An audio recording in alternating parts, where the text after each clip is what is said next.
Thank you. Thank you. Thank you very much. Thank you. Thank you very much. Thank you.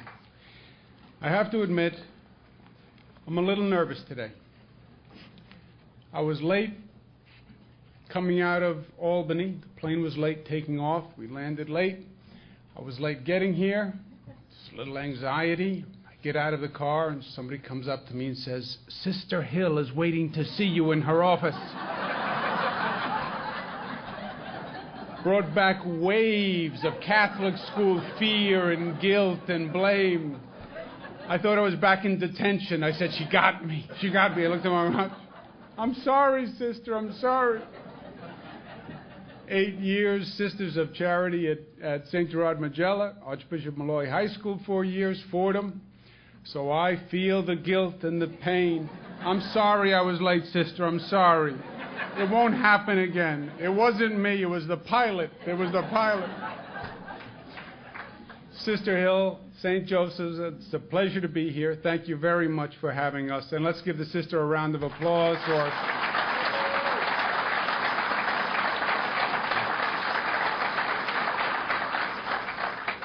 And the sister really didn't give me detention. As a matter of fact, she is so gracious that she said any student who is here today will get 5 points extra credit. Isn't that great? Let's give her a round of applause, sister.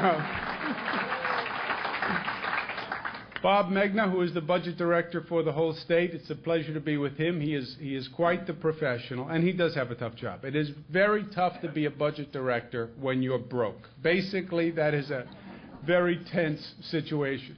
But he's done a great job with it. Let's give him a round of applause, Bob Megna. Assemblyman Murray and Senator Flanagan, thank you very much. They're colleagues of mine from Albany. As the Assemblyman mentioned, they have a different affiliation than I do. Let me say it that way. They are with the R team. Yes, the Red Sox. They are both Red Sox fans, and that's the difference.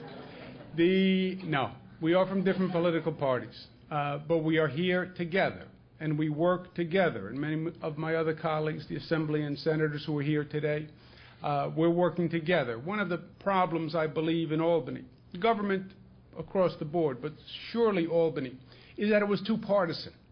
It was too much about being a Democrat and too much about being a Republican. It always amazed me that whatever the vote, all the Democrats vote one way, all the Republicans vote the other way. You ever notice that? The vote can be on anything. You know, what color should we paint the door, right? All the Democrats vote one way, all the Republicans vote the other way. It can't be that they always all agree with each other. What it really means is they're voting party ideology rather than the merits of the issue.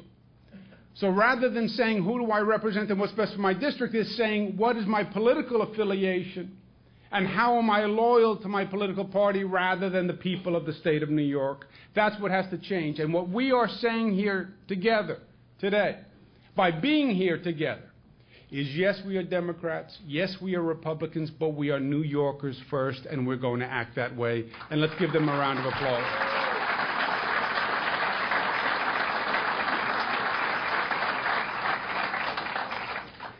I am the 7-week-old governor, and I do want to talk to you about the state budget today. One of the most important tasks for an incoming governor is to lay out the budget, which really gives you the blueprint of the plans for the state. And it has been about 2 months all in all, but I want you to know it's been a very long 2 months. I didn't have any of this gray hair 2 months ago. This is all a recent phenomenon, and it is retreating in the back, which is what's even worse.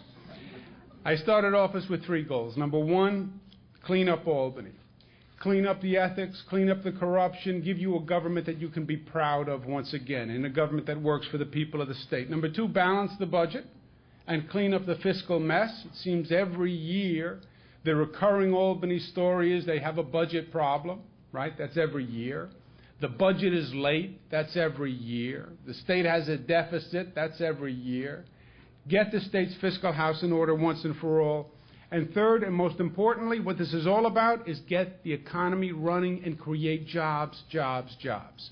Jobs on Long Island, jobs on the upstate, and let the private sector be the engine that pulls the train.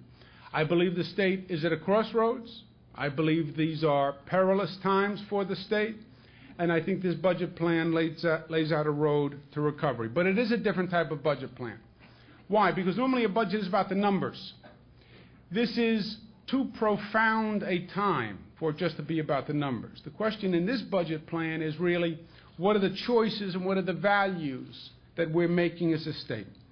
As you heard from Assemblyman Murray, we agree that we spend too much money, and we spend too much money by almost every indicator.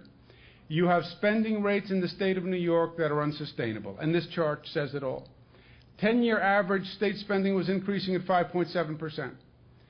The tax receipts, the amount of money the state was taking in, was only increasing at 3.8%.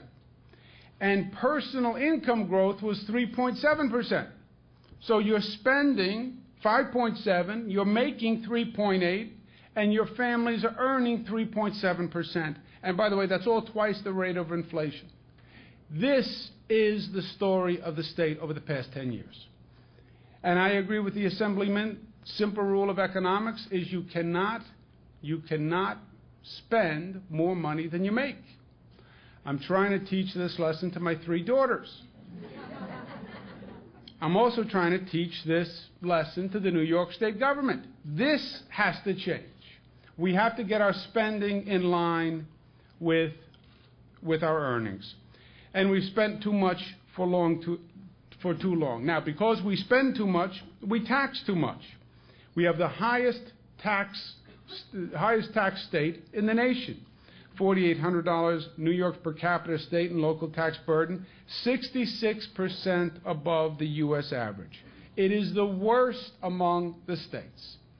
And if there is one frightening fact for the prognosis of this state, that's it, my friends. $3,700 median New York property tax bill. Property taxes are a hidden tax in many places of the state, and it is a devastating tax. You know it very well on Long Island. Property taxes 96% higher than the United States average. We're taxing people out of their homes. And the state is in a vicious downward spiral. Businesses leave, which then means people leave, which means the state raises less revenue, which means the state has to raise taxes again, and when you raise taxes, you force businesses to leave. And that is the downward spiral that we're on. 2 million people have left the state of New York. Now, you could argue, well, we spend a lot of money in the state, but we have great performance for our spending. We spend a lot, but we get a lot. You could argue that. You would be wrong, but you could argue that. As a matter of fact, it's the exact opposite. We spend more money on education than any state in the nation. We're number 34 in terms of results. We spend more money in health care in terms of Medicaid. We're number 21 in terms of results. We spend $1.6 billion annually on economic development, and we are dead last. Why? Well, because when you pull back the curtain on Albany, you see a lot of the actions the government takes are actually manipulated by the special interests. And when you look at the way Albany does a budget, we call it Albany meets Enron. And as Attorney General, I spent 4 years uncovering schemes, and schemes that were going on just under the surface. We did a lot of investigations in the healthcare industry and how they were actually rigging costs. We did a lot of work on Wall Street on how the banks were manipulating mortgage costs. Well, I'm telling you, as governor, I've seen the special interests actually manipulating the state's budget to work for their own industries. The budget is driven by rates and formulas in law that give certain groups and industries unsustainable annual increases. I know that's a lot of words, but that is the heart of the situation. And the rates are influenced by special interests and their lobbyists that dominate Albany, that dominate politics. What is the assumed rate of growth in Medicaid and education in the current budget? Medicaid and education are the 2 largest areas in the state budget, okay? We spend the most money. Where do you spend the money? Medicaid and education. And a budget assumes a certain amount of growth year to year. What is the assumed rate of growth for Medicaid and education in the state budget, which means what is the rate of growth? You would think rate of inflation would be a good guess, right? Who are economics majors? Who are economics students? Rate of inflation.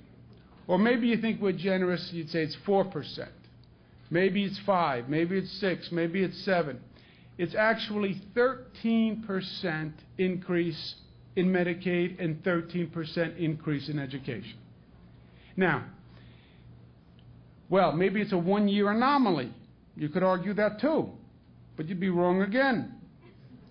When you look at the rise in Medicaid for the previous years, it was 16% last year, 14% the year before that.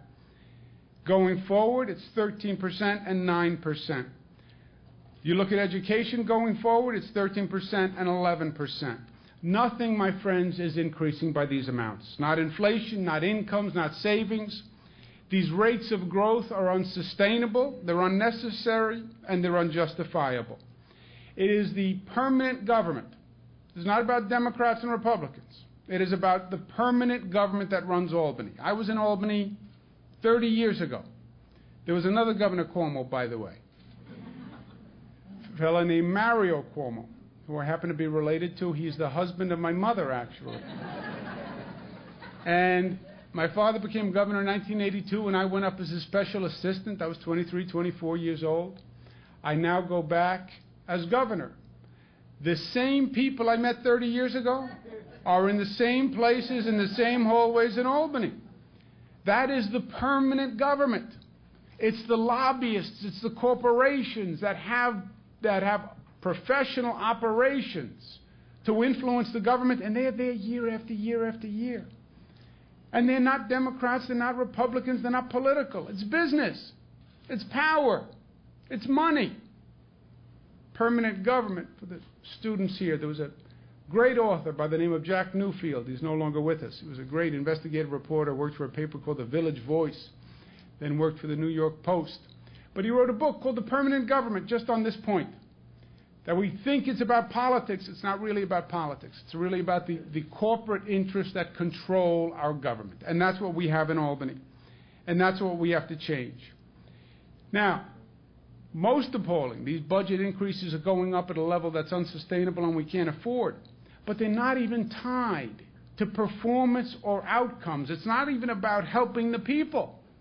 All these Medicaid increases, well, maybe it's better treatment for a patient. Maybe it's about wellness. Maybe it's about a success rate. No. It's just more money for the provider community. On education, maybe we're talking about student achievement. Maybe we're talking about graduation rates. No. It's just about increasing funding to the businesses. The way the Albany budget is even described is misleading.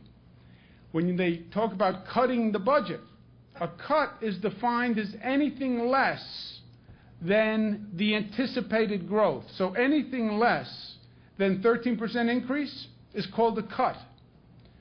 So all these years when you've been hearing that they cut the state budget, you thought cut meant cut. Silly you.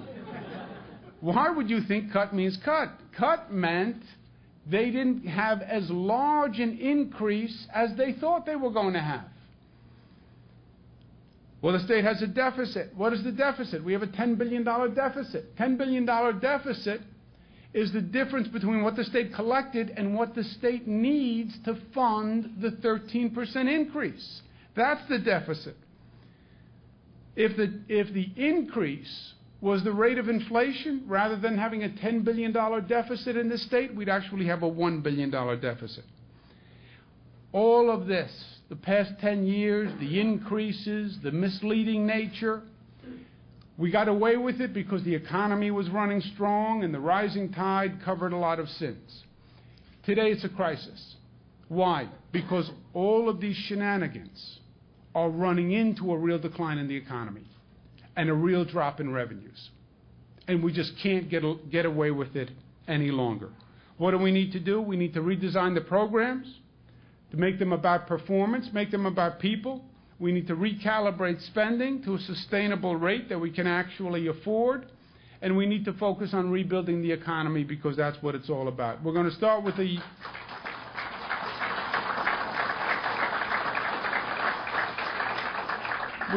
Medicaid program, which is our main health care program. We have a task force going on now that's going to redesign the Medicaid program to actually provide better services and cost the taxpayer less. An example of the Medicaid program is the largest growing area, something called the home health care area, which is a good idea, which is we send health care to the person's home rather than the person going to a nursing home, a hospital, etc.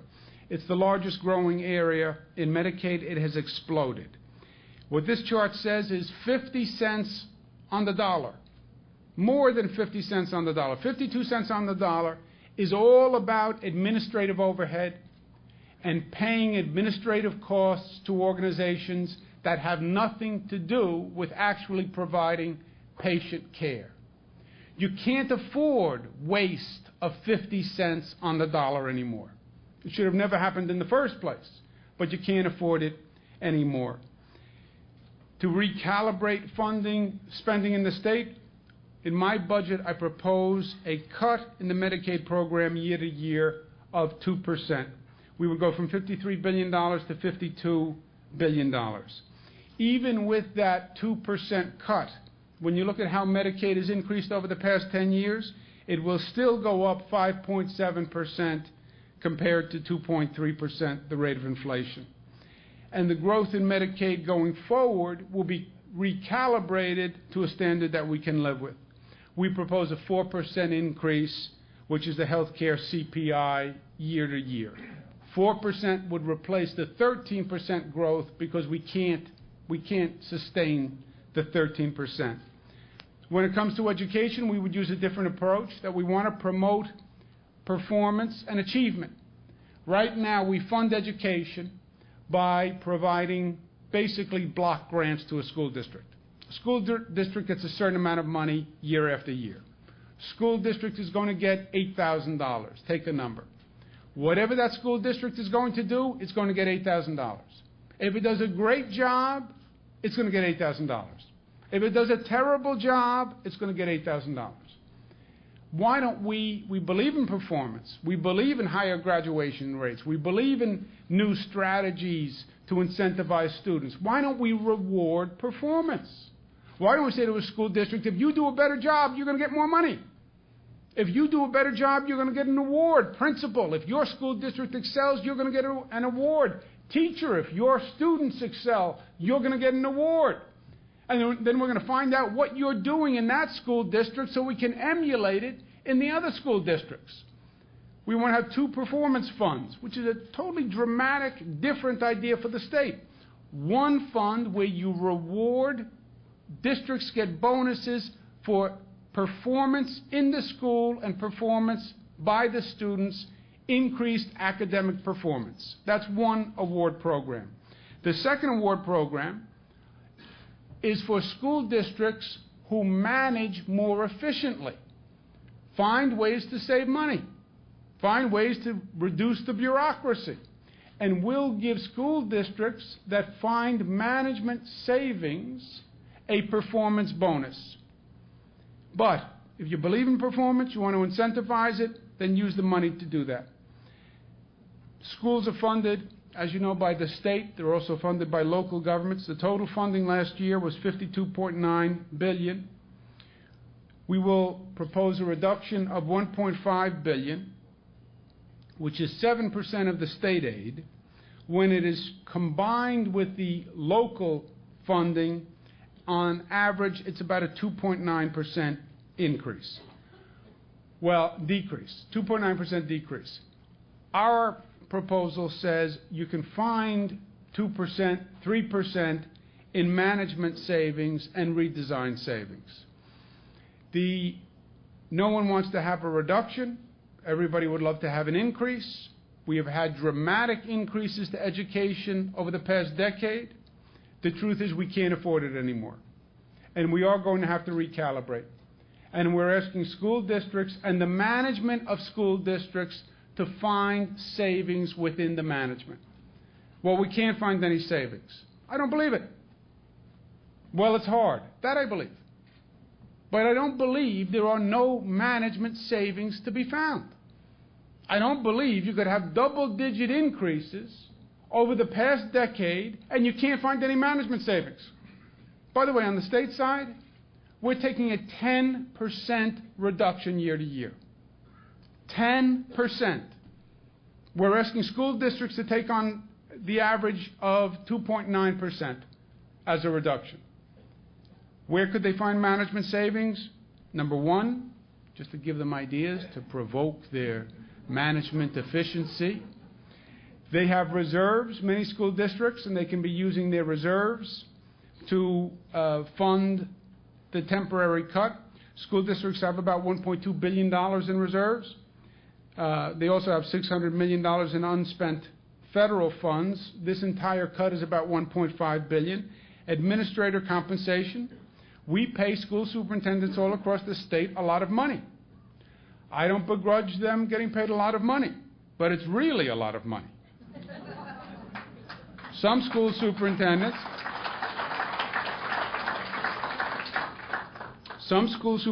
earn more than $300,000 a year. 279 school superintendents, more than 40% receive salary and benefits totaling $200,000 or higher. Now, they will say, the school superintendents, because I've had this conversation, as you can imagine, they have a very tough job. They have to manage a large workforce. They have to balance a budget. They have to deal with politicians. And this is a tough job. I said back to them, I have to manage a large workforce. I have to balance a budget, and I have to deal with politicians. Why do you have to make more money than me? That's my question.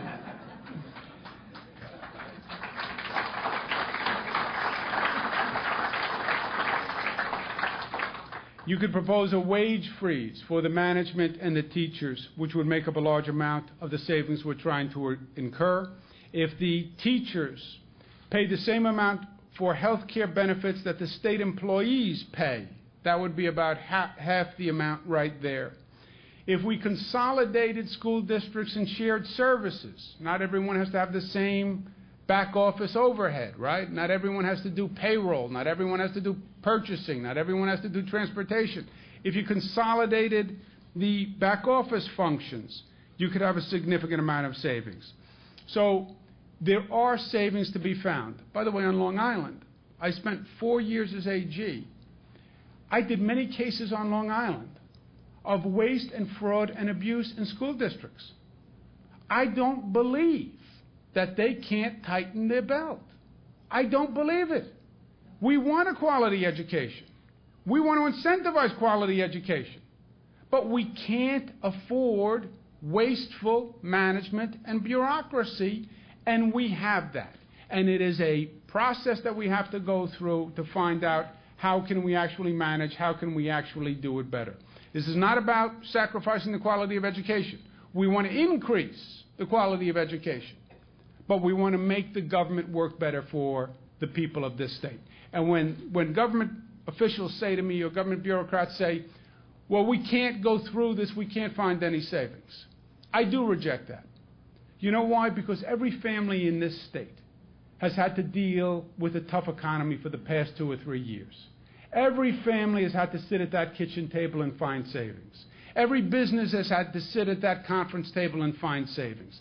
Everybody else has had to tighten their belt and figure out how to make ends meet, and it's time government in this state started to live within their own means, and that includes school districts.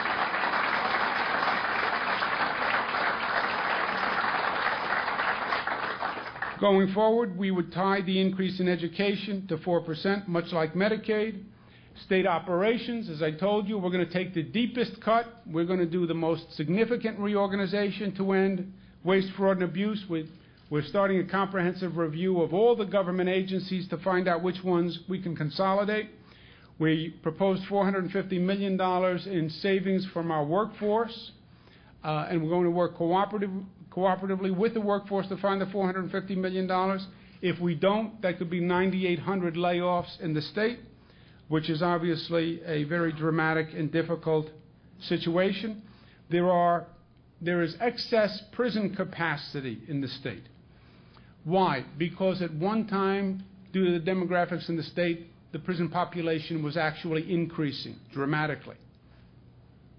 Actually, during my father's tenure, the population was increasing dramatically. The state built many prisons and increased the capacity. The wave now, thankfully, has broken. There are actually fewer people going to prison. We have excess capacity. There's been about a 21% decline, about 14,000 fewer people, so we don't need as many prisons. And that's good news. And we can close beds and we can close prisons and we can save money that way. We want to do that. We also want to take this opportunity to redesign the state juvenile justice system, which is long overdue, which is where we take juveniles who get into trouble with law enforcement. We send them to state facilities, much like a prison for a juvenile offender. The cost is astronomical, $250,000 per juvenile per year. $250,000. And the programs are ineffective, and if anything, they make situations worse. 90% recidivism rate after a person goes to a juvenile justice facility for $250,000 a year. It's bizarre.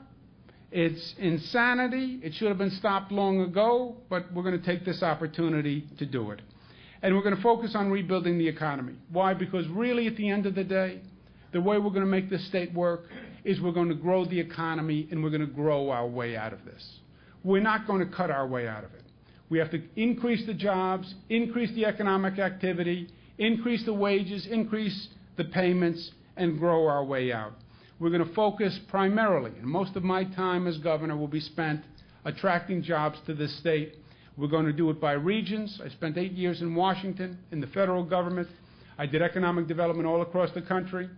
There is no single state economic development plan. It's region by region. The economy's worked by region. Long Island is a region, and we'll be focusing on that. To end where I began, I believe the state is at a crossroads. I believe there are two paths. I believe this budget lays out a path to recovery. I believe if we allow the state to continue to go down the road it's pursuing, I believe that is the road to ruin. This is going to be hard. I know it's going to be hard. Change is hard. Change is always hard. Change, by the way, is an interesting phenomenon in and of itself. Everybody's in favor of change. You ever notice that? Everybody says, we need change. Oh, yes, we need change. Students will say we need change. Collective says we need change. Personal relationships, we need change. Husband and wives every morning, we need change. What they really mean is, you have to change. We like things just the way we are, and we're sort of happy with ourselves, but you have to change. So, yeah, change is hard, especially when it's the person in the mirror who has to make change. And this level of change is going to affect the entire state.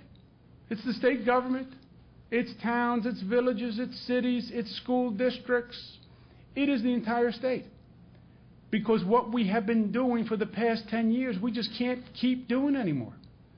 If we keep spending money we don't have, we keep raising taxes, you're going to see those businesses continue to leave. You're going to see the people following them. You're going to hear more and more stories of companies going to North Carolina, South Carolina, Texas. You're going to have more young people saying, I can't afford to stay on Long Island. I can't afford the housing. I can't afford the taxes. I can't afford the property taxes, which are killing me. And they're going to continue to leave. This will stop that trajectory. But we have to do it now, because now is the time to do it. If we are successful, what will we have done? We will have stopped unsustainable spending, we will have closed the deficit, and we will have stopped next year's deficit from happening in the first place. So we don't go through this again next year. We will have closed the deficit with no new taxes or borrowing, which is all...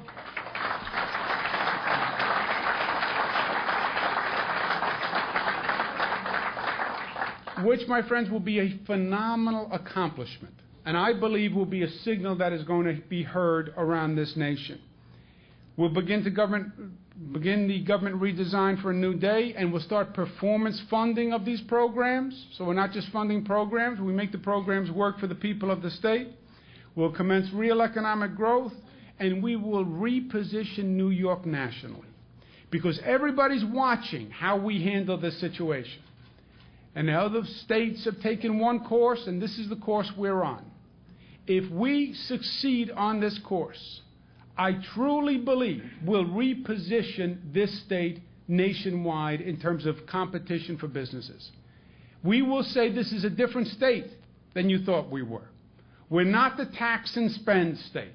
We're not the anti-business state. We're not the exodus state.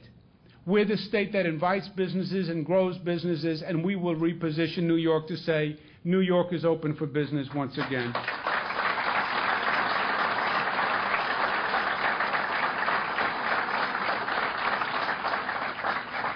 That, my friends, is the road to recovery, and that takes you.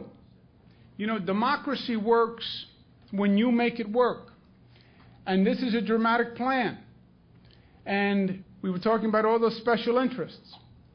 State budget is about $135 billion. It's a lot of money. It's a lot of powerful interests that want to see nothing change. Corporate interests, collective interests. And I go up and I give my speech in Albany and I say, we're going to change, and we're going to change the trajectory, and we're going to change the budget. And the special interests look at me and they say, no, we're going to change you, Cuomo. That's the change we want to make. We want to change the governor. It's hard to make this change. It's hard for your elected officials to make this change. Why? Because they go back to Albany, they have everyone tugging them on the jacket, saying, don't do that. Don't do that. Don't cut our funding. Don't change it. We've been here for a long time. There's fear in change. Who knows what's going to happen? It is very hard to take on these special interests. And I applaud every one of the elected officials for being here today and for engaging in this dialogue. But they have to know that the people of this state are ready for change. And they have to know that you're going to take action.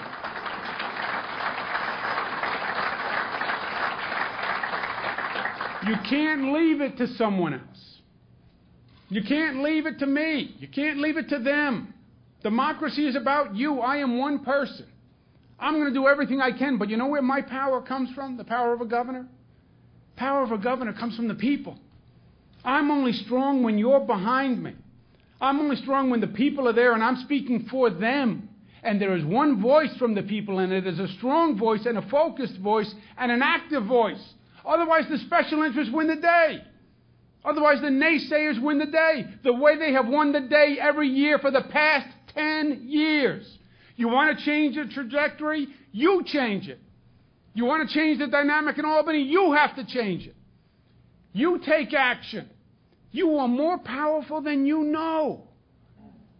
You vote. You pay taxes. You count. If you speak, the politicians will follow. Politicians have very good hearing. They really do. It's natural selection. Ask your professor about Darwin. Politicians who are hard of hearing lose elections. Politicians who hear the people and understand what the people want, those are the politicians that survive. If the people speak, the politicians will listen. And if the people lead, the politicians will follow.